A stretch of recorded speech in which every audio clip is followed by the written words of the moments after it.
Hello everyone, সকালবেলা উঠেই আজকে চুলের অবস্থা দেখে বুঝতে পারলাম যে আজকে অয়েলিং করতেই হবে। আর সন্ধ্যাবেলা ছিল আমার একটা নিমন্ত্রণ, তো অয়েলিং তো এখানে মাস্ট, কারণ চুলের অবস্থা খুব খারাপ। তো আমি চলে গেলাম ফার্স্টেই রান্নাঘরে। আর রান্নাঘরে ইজিলি যেগুলো আমাদের অ্যাভেলেবেল থাকে ইন্ডিয়ান কিচেনে, সেগুলোই আমি কিন্তু এখানেই ইউজ করেছি। তো তোমরা যদি এগুলোকে ইজিলি কিচেনে না পাও, লোকাল স্টোরে কিন্তু পেয়েই যাবে।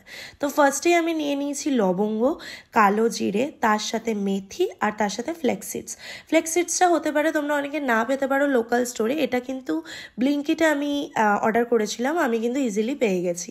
তারপরে এখানে আমি দিয়ে দিয়েছি একটু প্যারাশুটের কোকোনাট অয়েল, তোমরা চাইলে যে কোনো কোকোনাট অয়েল ইউজ করতে পারো। এরপর এটাকে বেশ খানিকক্ষণ ফুটিয়ে ছেঁকে বার করে নিয়েছি। আমি এখানে গামছা দিয়ে বার করেছি, তোমরা চাইলে কিন্তু ছাঁকনি দিয়েও ছেঁকে নিতে পারো। আমার তেলের পরিমাণ কম ছিল, তো আমি সেটা দিয়েই করেছি।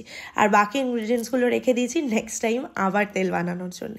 এরপরে হেয়ারে ভালো করে ম্যাসাজ করে নেবো, স্ক্যাল্প থেকে একদম চুলের এন্ড অবধি। এরপর রেখে দেবো আটকে বেশ 1 ঘন্টা মতো। আমি কিন্তু কন্ডিশন করি না খুব বেশি, খুব কম, আমি রেয়ার আমি কন্ডিশন করি।